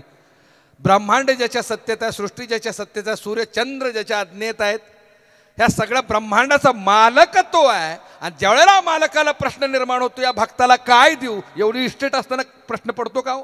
बरं का पडतो? ह्याच्यापेक्षा भक्ताची किंमत जास्त आहे देवाला. मग देव काय म्हणतो माहितीये का, ह्या इस्टेटचा त्यालाच मालक करून टाकू. बाप इस्टेट जमा करतो, पण पोरग जर निष्ठावान निघालं, पोरग जर प्रेमळ निघालं, हो पोरग जर स्वामीनिष्ठ निघालं, हो पितृनिष्ठ निघालं, तर बाप काय करतो माहितीये का, आपल्या आधी पोराचं नाव लावतो आणि इस्टेटचा मालक करतो. माझं बोलणं कळतंय का? तसं देवानं काय केलं माहितीये का, आपल्या आधी राधेचं नाव लावलं आणि सगळ्या इस्टेटचा मालकच तिला करून टाकला. म्हणून कृष्ण राधा कोण म्हणून हाक मारत नाही, काय म्हणतात? राधा कृष्ण. एवढंच नव्हे, आपल्या महाराष्ट्रात राधाकृष्ण म्हणतात, पण उत्तरामध्ये कृष्णाचं नावच घेत नाहीत, राधे राधे. हो देवाला महत्वच नाही, भक्तालाच महत्व आहे, भक्तालाच किंमत आहे, लक्षात ठेवा. आणि म्हणून देव देतो पण कधी न मागता. आणि देव प्रेम कधी करतो? राधेनं काहीच मागितलं म्हणून प्रेम केलं. जरा तार्किक असतात का नाही, तर्क लावणारी, मगाशी सांगितली तशी, संदेह संशयी. काय म्हणले महाराज, सगळं ठीक आहे, हे कुठल्या तत्वात बसते? घरात रुक्मिणी असताना कृष्ण राधेवर प्रेम करतोय, असं कुठं असतं का? भावंडांनो, एक गोष्ट लक्षात ठेवा, कृष्ण ही व्यक्ती नाही, राधा ही व्यक्ती नाही. मग काय आहे? ह्या अवस्था आहेत. कुणाच्या? जीवाच्या, तुमच्या आमच्या अवस्था आहेत या. राधा ही काय अवस्था आहे? परमात्म्याच्या ओढीनं जिचा प्राण निघालाय, हो तैसे झाले माझ्या जीवा केव्हा भेटशी केशवा, अशी जी अवस्था आहे त्या अवस्थेचं नाव राधा आहे. आणि ती अवस्था प्रत्येकाच्यात निर्माण होऊ शकते जर त्याच्याबद्दल प्रेम असेल तर. आणि कृष्ण काय? अवस्थाच आहे. कुठली अवस्था आहे? तीच राधा, तोच भक्त ज्या वेळेला प्राणपणाला लावून बाकीच्या गोष्टी टाकून समर्पण भावनेनं त्याचा होतो. राधा आणि कृष्ण, भगवंतनी भक्त, जीव आणि शिव दोन्ही एकत्र नांदतात, त्याच जीवाची अवस्था म्हणजे कृष्ण आहे. इथं बसलेला प्रत्येक जण कृष्ण होऊ शकतो, इथं प्रत्येक जण बसलेला राधा होऊ शकतो. मग काय मंडळी मंत्री महाराज, राधा अवस्था आहे, कृष्ण अवस्था आहे, मग रुक्मिणी कोण आहे? रुक्मिणी बी अवस्थाच आहे. रुक्मिणी कुणाची अवस्था आहे? रुक्मिणी ही मागणाऱ्या भक्ताची अवस्था आहे. कारण लग्न बघा, राधेनं देवावर प्रेम केलं होतं आणि रुक्मिणीनं देवाबरोबर लग्न केलं होतं. लग्न म्हटलं की अटी आल्या, शर्त आली, मागण्या आल्या, बरोबर आहे की नाही? मौल्यांनो, तुम्ही मुलगा बघायला जाताना अटी घेऊनच जाता ना. मुलगा शिकलाय का? 1.5-2 लाख पगार आहे का? बँक बॅलन्स आहे का? 4 चाकी आहे का? पुण्या मुंबईच्या ठिकाणी फ्लॅट आहे का? बंगला आहे का? चौकशी असतेच ना. त्या पोराचे आईबाप मेलेत का जिवंत आहेत? ते तुम्ही काय समजायचं समजा, पण मी आटी सांगतोय. आटी घेऊनच जातो ना आम्ही. लग्न म्हटलं की आटी आल्या. तसं देवाला मागणारा जो भक्त आहे ना, ही रुक्मिणीची अवस्था आहे. रांगेत उभं राहते, देवा हे दे, देवा ते दे, आमकं दे, तमकं दे. आपली गंमत काय माहिती आहे का? रुक्मिणीसारखी तुमची आमची अवस्था कशी आहे बघा. आम्ही जसं दुकानात जातो, 50 रुपये देतो ना, अर्धा किलो डाळ घेऊन येतो, म्हणजे दुकानात गेल्यासारखा व्यवहार. देवळात बी तसाच. 20-25 रुपयाचा नारळ घेऊन जातो, देवाच्या पायावर फोडतो. देवाच्या पायावर नारळ फोडत असताना उडालेला खोबऱ्याचा तुकडा कुठं पडला हे आधी ध्यानात ठेवतो. फोडलेल्या नारळाची दोन्ही बकलं पहिल्यांदा पिशवीत ठेवतो आणि उडालेला खोबऱ्याचा तुकडा हुडकून आणतो, मग देवाच्या पायावर ठेवतो. आणि मग आमचं देवाबरोबर डील सुरू होतं. डील कळलं का? कंपनीमध्ये डील चालले बघा मोठे, तसे आम्ही देवळं म्हणजे कंपनीचं ऑफिस समजले. आणि डील सुरू होती आमची. दाजी काय सुरू होती? देवा, हो माझं लग्न होईना, लग्न कर. पोटाला पोर होईना, मुलगा दे. नवऱ्याची दारू सुटू दे, बायको नांदू दे, बँक बॅलन्स वाढू दे, दारात 4 चाकी येऊ दे, नोकरीत प्रमोशन मिळू दे, बंगला पूर्ण होऊ दे. बेट्या दिलायस खोबऱ्याचा तुकडा आणि मागतोस काय काय? देव काय भोपे आहे? आम्हाला हेच काय कळत नाही. बरं मागतोय कुणाला? बरं देतोय काय आणि मागतोय काय? चुकून जर गाडी अडवली ट्रॅफिक हवालदारानं तर तो 500 रुपयाचा आठपणा झालाय आजकाल. आणि खोबऱ्याच्या तुकड्यावर आम्ही देवाला जिंकायला निघावलं. कमाल झाली आपली. ही अवस्था रुक्मिणीची अवस्था आहे. हा, देव लांबनच बघतं. रांगेत उभं राहिली की लांब आली पिढा मागायला. म्हणून देव राधेच्या प्रेमात पडला होता. राधेसारखं निस्वार्थ प्रेम जो जो भक्त करतो ना, देव त्याच्या प्रेमात पडतो. लक्षात ठेवा. आता ही कथा सांगितली मी राधेची, कृष्णाची आणि रुक्मिणीची. आपण मंडळी लगेच कृष्ण व्हायला जाऊ नका. माझं बोलणं कळतंय का? नाही म्हणले महाराज तुम्ही म्हणताय ते बरोबर आहे. बायको लय कजाग, लय ताप दिलाय बायकोनं. म्हटले सारखी किरकिर बघा. आणलं का आणलं का आणलं का वैताग आलाय. कधी कधी असं वाटतं आपल्याला बी एक राधा असावी.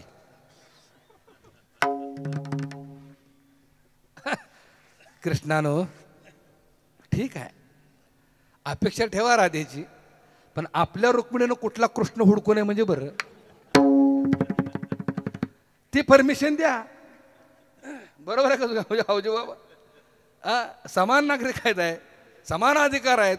तुम्हाला राधा पाहिजे, त्यांना बी कृष्ण पाहिजेच का कोणतरी.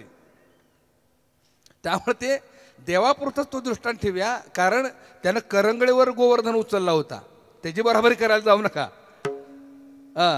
त्यानं करंगळीवर गोवर्धन उचलला होता. आपल्याला 5 किलोचा ढेकूळ आठवत नाही. शांत बसावं आणि आपल्याच बायकोला राधा समजावी आणि संसार करावा. का? ज्ञानोबरांच्या जवळ मुमुक्षत्व आहे, त्याग आहे. ज्ञानोबरांनी चांगदेव 65 लिहिले, अमृत अनुभव लिहिला, ज्ञानेश्वर लिहिले, हरिपाठ लिहिला, अभंग गाथा लिहिली, पंचरत्न गीता लिहिली. जगाच्या कल्याणासाठी काय काय करावं ते ते केलं. पण एवढं सगळं करून देखील सगळं बाजूला केलं आणि एका भक्तीच्या माध्यमानं त्याला प्राप्त केला.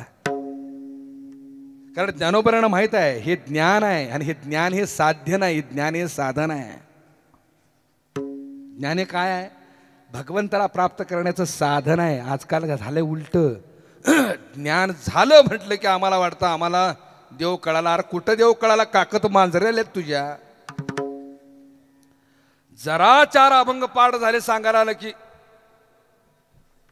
अरे भक्ती कुठं आहे?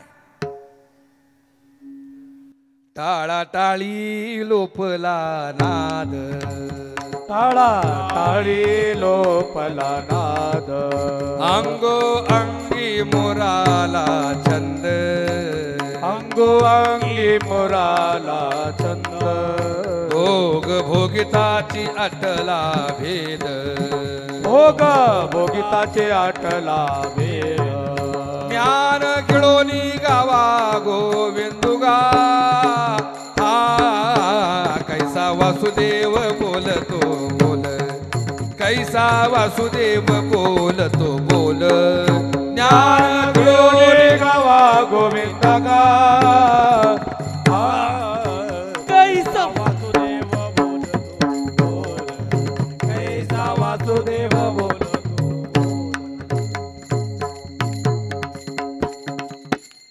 टाळाटाळी लोपला नाद, अंगो अंगी मोराला छंद, भोग भोगिताटला भेद, ज्ञान गिळोनी गावा गोविंदुगा. परमार्थाचा मूळ पाया सांगितलं ज्ञानोबरायांनी. काय सांगितलंय? ज्ञान गिळोनी गावा गोविंदुगा. योग्यांच्या नादाला लागू नका. योगी ज्ञानाच्या माध्यमाने त्याला प्राप्त करायला जातील, योग विधीनं प्राप्त करायला जातील, जपतपाच्या माध्यमाने प्राप्त करायला जातील. बाप जन्मात त्यांना सापडलेला नाही. सापडलाय फक्त एकाच गोष्टीनं, भाव बळे आकळे आणि भावे विण देव. संपला विषय. भूमिका समजून घ्या. योगी या दुर्लभत्व म्या देखील असा जणी, पाहता पाहता मना नपुरे धणी. पुढं म्हणतात देखिला देखिला माये देवांचा देव, विठला संदेहो निमाले दुजेपण. दुजेपण म्हणजे द्वैत.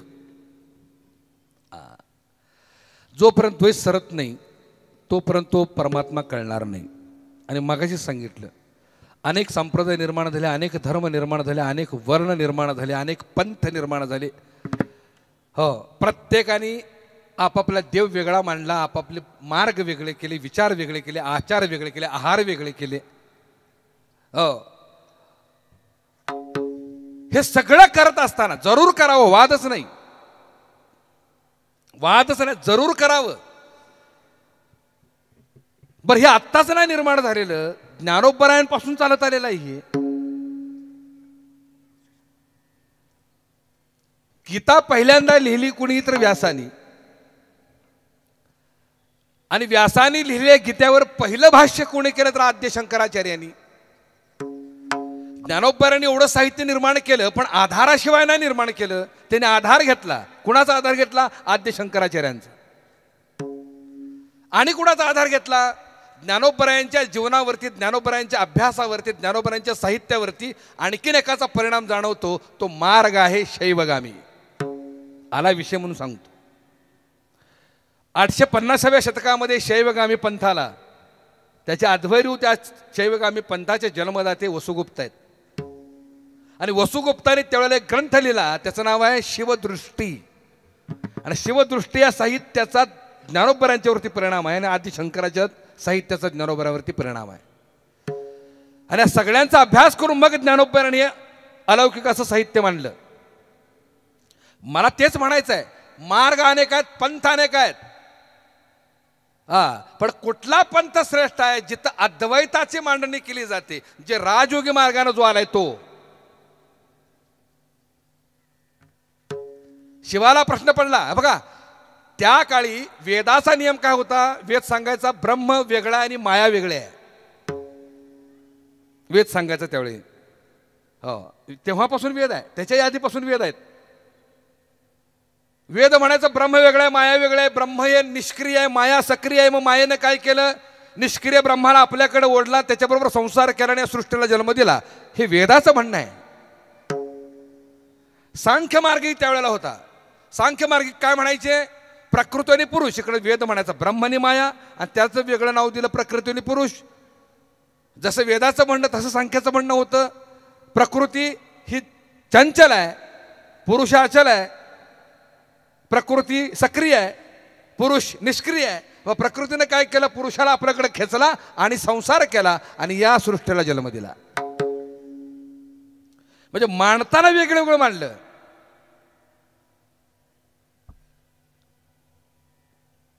ज्ञानोबरायांचं जे तत्वज्ञान आहे ते अद्वैत काय ते कारण सांगतो तुम्हाला मी. हे शैवगामी पंथामध्ये शिव आणि शक्ती दोन्ही एकच आहेत, नावं वेगळे आहेत. ब्रह्ममाया, प्रकृती पुरुष, शिव आणि शक्ती. शिवगामी पंथामध्ये शिव आणि शक्ती मांडली. शिव आणि शक्ती मांडत असताना शिव आणि शक्ती दोन्ही एकच आहेत. बीजाची झाली तरू, भांगराची अलंकारू, तैसामध्ये एकाचा विस्तारू, ते हे जग. शिव शक्ती काय आहे? शिवाचा विस्तार आहे. ऐकून घ्या, शक्ती काय आहे? शिवाचा विस्तार आहे. आणि हो, शिव काय आहे? शक्तीचा धर्म.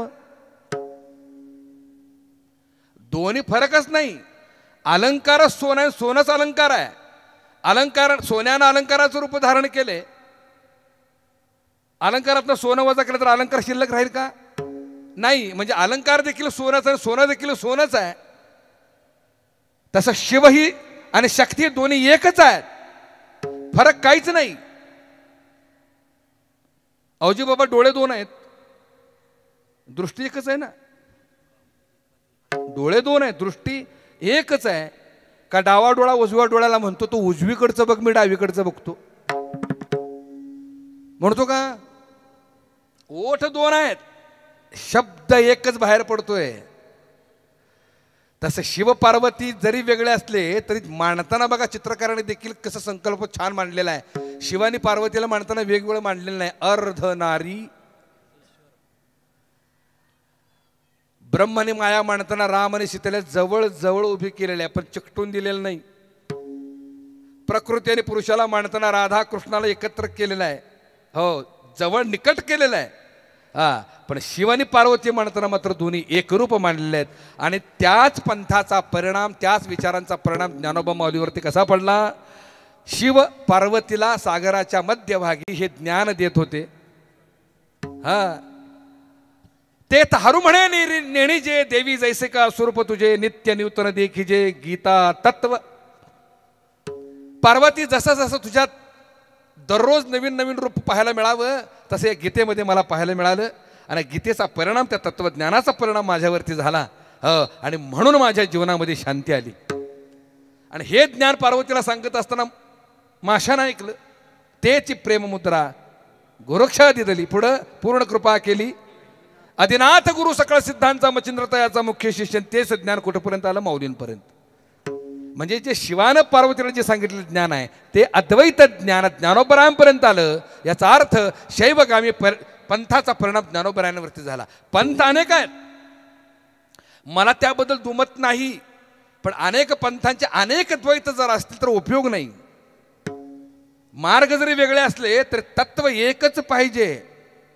जे जे भेटे भूत ते ते मानिजे भगवंतई, हो हा दृष्टिकोन पाहिजे. आणि त्यामध्ये सर्वात अग्रेसर कोण आहे तर तो आपला वारकरी संप्रदाय आहे. सर्व पंथ जात वर्ण धर्म सगळी एकत्र गुणागोविंदांना आणतात. कळतच नाही कोण कुठला आहे. भूमिका समजून घ्या. ज्ञानोबरायांनी वारकरी संप्रदायाचा जो विचार मांडलाय तो का मांडलाय कसा मांडला. वेदानं घोटाळा काय केला माहिती आहे का. वेदाला चिमटा काढला ज्ञानोबरायांनी. वेदांनी एकच ठरवलं, एकच वर्ण श्रेष्ठ आहे, बाकीचे वर्ण चुकीचे आहेत. हो वैश्य शूद्र क्षत्रिय आणि स्त्री यांना हे ज्ञान प्राप्त करण्याचा अधिकार नाही. ज्ञानोबरायांनी वेदाचे कान धरले. हे तू सांगू नकोस आम्हाला. अलग लक्षात. अरे कवाड उघडली ज्ञानाची आणि सगळ्यांना तो अधिकार आहे. सकळ असे येथे आहे अधिकार. हो भूमिका समजून घ्या. आणि त्या ज्या संप्रदायाचे ते अद्वैत आहेत तुकोबा ज्ञानोबा, तुकोबरांनी काय केलं. वेद होता तो अभंगाच्या रूपातच मांडलाय. अभंगाच्या रूपानच वेद मांडलेला आहे. तुकोबरांना बराच विरोध झाला. तुला एवढ्या सोप्या भाषेत कोणी वेद मांडायला सांगितले, तुला कोणी अधिकार दिला. धर्मपीठासमोर त्यांची वल्गना झाली, त्यांचा अपमान झाला. एवढं सोपं केलं तुकोबरांनी. एवढं सोपं करून ठेवलं होतं की हो यांचं पितळ उघडं पडायला लागलं धर्मपीठवाल्यांचं. तुकोबरांनाच गीता गाथा बुडवायला लावली, त्यांनाच बुडवायला लावली. पर्याय नव्हता. तुकोबरांना बुडवावी लागली का त्यांचं वर्चस्व अधिक होतं. गाथा तुकोबांनी बुडवली आणि काय मंडळी उगीच त्याच्यावरती वेगवेगळी मतं निर्माण केली. पुन्हा 13 दिवसानंतर त्या गाथावर आल्या. जळी उद्गा सहित वया तारील्या जैस्याला ह्या. असं होऊ शकत नाही. मी थोडंसं स्पष्ट बोलतो, असं होऊ शकत नाही. अवजी बाबा तुम्ही लिहिलेली वही, पूर्ण लिहिलेली वही पाण्यात 1 तासभर बुडवून ठेवा, काय अवस्था होईल. काय अवस्था होईल. अक्षरं जातील, कागद फाटतील, सगळं होईल. हो काय शिल्लक राहणार ना. मग 13 दिवस ती गाथा पाण्यात कशी राहू शकेल. अहो तुकोबरांनी एकूण अभंग किती लिहिले माहिती आहे का. 4,01,34,000 अभंग तुकोबरायांनी लिहिले. त्यांच्या मुखाने त्यांनी सांगितले 4,01,00,000 लक्षाचा शेवट 34,000 स्पष्ट सांगितले. वेदाचे अभंग केले. श्रुतीपर 12 संहितेचे निघट निरुक्त आणि ब्रह्मसूत्र अवतार सहस्र उपग्रंथ. अभंग हे कोटी भक्तीपर झाले. ज्ञानपर केले तितुकेची. हो 75 लक्ष वैराग्य वर्णिले. नाम ते गायले तितुकेची. 60 लक्ष केली देवाशे करुणा. कर्मकांड जाणा 1 लक्ष. 12,000 स्वात्मानुभव एव जाण सर्व संख्याईची. ऐसे हे अभंग झालेसे भुतळी 5 अंतराळे पत्रिकेची. 34,000 लक्ष कोटी 1,5 सांगून या 7 गेला तुका. मग 4,500 अभंग कसे लागले हाताला. गाथा जर परिपूर्ण आली असेल तर 4,500 अभंग कसे. 4,01,34,000 अभंग का लागले नाहीत. त्याच्या पाठीमागचं कारण आहे भावंडांनो. तत्कालीन समाजामध्ये तुकोबरायांचे अभंग प्रत्येकाच्या मुखात मुखोद्गत होते. मुखोद्गत असलेले अभंग पुन्हा एकत्र केले, त्याचे 4,500 अभंग झालेत. मला सांगायचं आहे काय भावंडांनो. काय भुरसटलेल्या रूढी परंपरा विचार वेदात अडकलेले काही जीव हो, वर्णात अडकलेले काय जीव, अधिकारवाणीने बोलणारे काय जीव, त्यांनी वेगवेगळी मागणी निर्माण केली. त्या अव्यक्ताचं दर्शन न देता, अव्यक्ताला समजून न सांगता वेगवेगळंच मांडलं. तुकोबराने ज्ञानोबराने ते हाणून पाडलं. आणि म्हणून त्यांच्या साहित्यामध्ये क्रांती दिसते. भूमिका समजून घ्या. ज्ञानोबरात तेच सांगतात, योगी या दुर्लभत्व म्या देखील असा जणी, पाहता पाहता मनान पुरे धणी, देखिला देखिला माये देवांचा देव, पिटला संदेहून माले तुझे पण, अनंत रूपे अनंत वेशे देखिला आम्ही त्यासी, बाप रखुमा देवीवरू खुण बाणली कैसी, देखिला देखिला माये देवांचा देव, पिटला संदेहून माले तुझे पण. भावंडांनो, एक दृष्टांत देतो विवेकाच्या दृष्टीचा. अनंत रूपे अनंत वेशे देखील आम्ही त्याशी. कुठल्या दृष्टीनं अनंत रूपात अनंत वेशात देवाला पाहता येतं? हो, ती दृष्टी म्हणजे विवेक दृष्टी आहे. तुकोबरा सुद्धा पांडुरंगाला पाहताना विवेक दृष्टीने पाहतात. काया ही पंढरी, आत्मा हा विठ्ठल, हा त्यांची विवेक दृष्टी आहे. आणि पांडुरंग कुठं उभा आहे तर विवेकाची वीट आत्मा पंढरी रावणी, जेथे तेथे देव ठसावला. एक दृष्टांत देतो विवेकाचा आणि पूर्णविराम देतो. का बुद्धिबळाचा खेळ कोणाकोणाला माहित आहे? हात वर करा बरं जरा. अरे देवा, थोडीच आहेत वाटतं. म्हणजे खेळाबद्दल माहितीच नाही. त्या खेळाबद्दल का, त्या खेळाबद्दल बुद्धीचंच बळ कमी पडले. जैसा खेळ बुद्धी बळ, राजा प्रधान गज दळ, अवघे काष्टची केवळ, उरली ती स्वरूपस्थिती. बघा, ज्याला माहीत आहे त्याचं ठीक आहे, ज्याला माहीत नाही त्याच्यासाठी सांगतो. 8 64 घरं असतात एका पुठ्ठ्यावरती. काळी पांढरी नावाची 64 घरं असतात. पहिल्या रांगेत राजा असतो, प्रधान असतो, उंट असतो, म्हणजे प्रधान म्हणजे वजीर, राजा असतो, वजीर असतो, उंट असतो, घोडा असतो आणि हत्ती असतो पहिल्या रांगेत. दुसऱ्या रांगेत कोण असतात? प्यादी. बरोबर आहे? हा. उंटाची चाल कशी? माऊलीनं बोला. तिरकी. हत्तीची चाल सरळ. घोड्याची चाल अडीच घर. वजीराची चाल चौफेर. घोड्याची चाल सोडून कसाबी. बरोबर ना? ह्या चाली त्या खेळातल्या नाही आहेत, ह्या चाली तुमच्या आमच्या आहेत. लई चालीचा आहे आम्ही.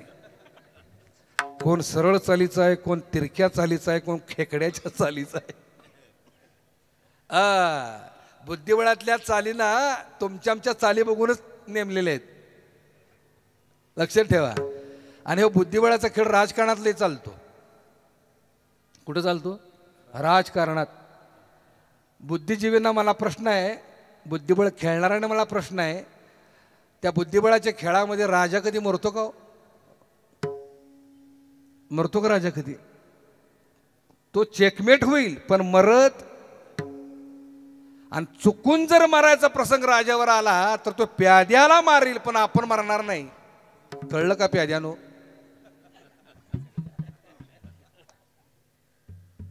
लय भारी खेळ चालला वा. सगळीकडे बुद्धिबळाचाच खेळ आहे, काय पर्यायच नाही.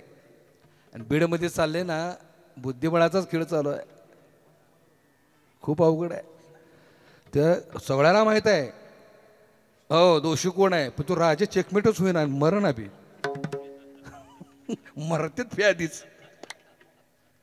गंमत आहे नाही. असू द्या. राजकारण राजकारणाबरोबर. भागवतातली ओवी मी का घेतली? जैसा खेळ बुद्धी बळ, राजा प्रधान गज दळ, अवघे काष्टची केवळ, उरली ती स्वरूपस्थिती. आटीतटीचा खेळ चालू आहे दोन्ही बाजूनं. हो, कोण कुठं सापडतोय, कसा अडकतोय, कसा त्याला मी उडवतोय, कुठल्या मार्गाने संपवायचा, कुठला मार्ग अवलंबायचा. 3 तासाचा आटीतटीचा खेळ चालू आहे.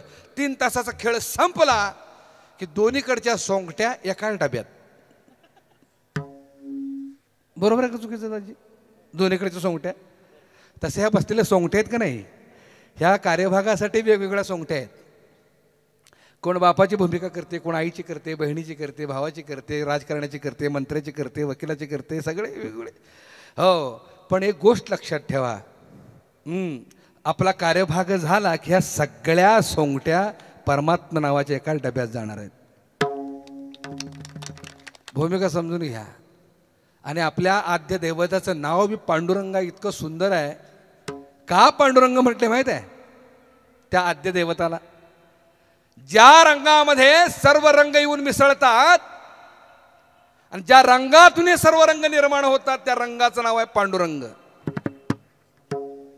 भूमिका समजून घ्या. आणि तो पांडुरंग, तो विठ्ठल ज्ञानोबा म्हणतात, अनंत रूपे अनंत वेशे देखील आम्ही त्याशी, आणि बाप रखुमा देवीवरू खुण बाणली कैसी. देखिला देखिला माये देवांचा देव, फिटला संदेहुनी माले तुझे पण विठोबा रखुमाई.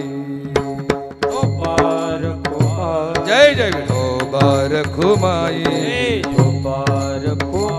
जय विठोबा रखुमाई, विठोबा रखुमाई, विठोबार कुमाई,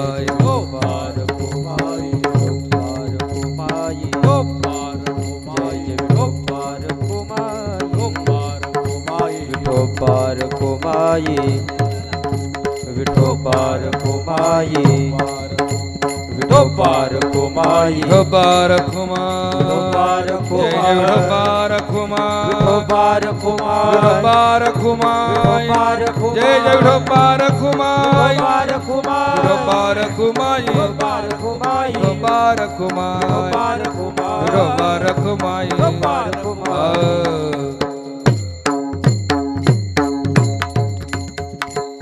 योगिया दुर्लभ तोम्या देखिला साजणी, पाहता पाहता मना न पुरे धणी. देखिला देखिला माये देवांचा देव, पिटला संदेहुनी माले तुझे पण अनंत रूपे अनंत वेशे. देखिला आम्ही त्यासी बाप रखुमा देवीवरू खूण बाणली कैसी. देखिला देखिला माये देवांचा देव, पिटला संदेहुनी माले तुझे पण. दे रे ना दे न दे दे न दे दे दा दे दा दे दा हरे हा पांडुरंगा दा दे दर दे दे दे द विठ्ठला कानोबा. अनंत रूपे अनंत वेशे देखिला मी त्यासी. अनंत रूपे अनंत वेशे देखिला मी त्यासी. अनंत रूपे अनंत वेशे देखिला व्यातासी. अनंत रूपे अनंत वेशे देखिला अनंत रूपे अनंत वेशे देखिला मी त्यासी. अनंत रूपे अनंत वेशे देखिला मी त्यासी. अनंत रूपे अनंत वेशे देखिला व्यातासी. अनंत रूपे अनंत वेशे देखिला व्यातासी. बाप रखुमा देवी वर खुण बाणली कैसे. बाप रखुमा देवी वर खुण बाणली कैसे. बाप रखुमा देवी वर खुण बाणली कैसे. देखिला देखिला माये देवांचा देव. देखिला देखिला माये देवांचा देव. बाप रखुमा देवीवर खुण बाणली कैसी. बाप रखुमा देवीवर खुण बाणली कैसी. बाप रखुमा देवीवर खुण बाणली कैसे. देखिला देखिला माये देवांचा देव. देखिला देखिला माये देवाचा देव. विठ्ठला संदेहोनी माले तुझे पण तुझे पण तुझे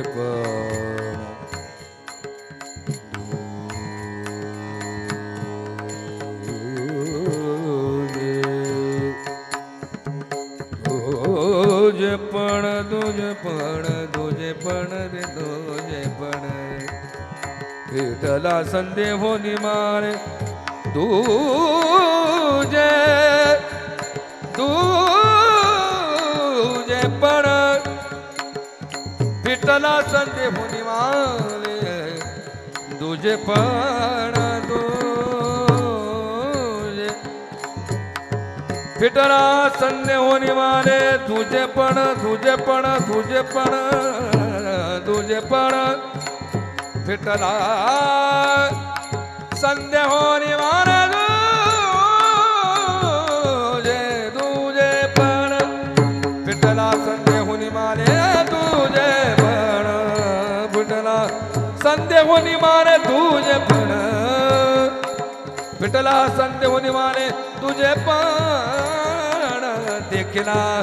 देखिला माय देवाचा देव देखिला माय देवाचा देव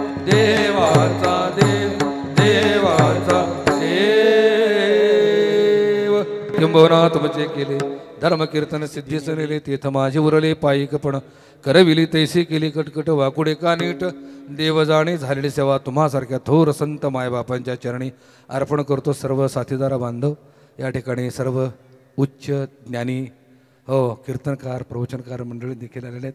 हो यांच्याही चरणी ही सेवा अर्पण करतो.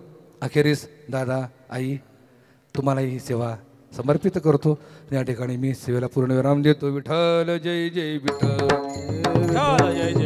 जय विठ्ठल जय जय विठ्ठल हा बोलिले गोरे वेडे वाकोडे उत्तर नाही विचारिला दे कारम्या फुला तुका म्हण ज्ञान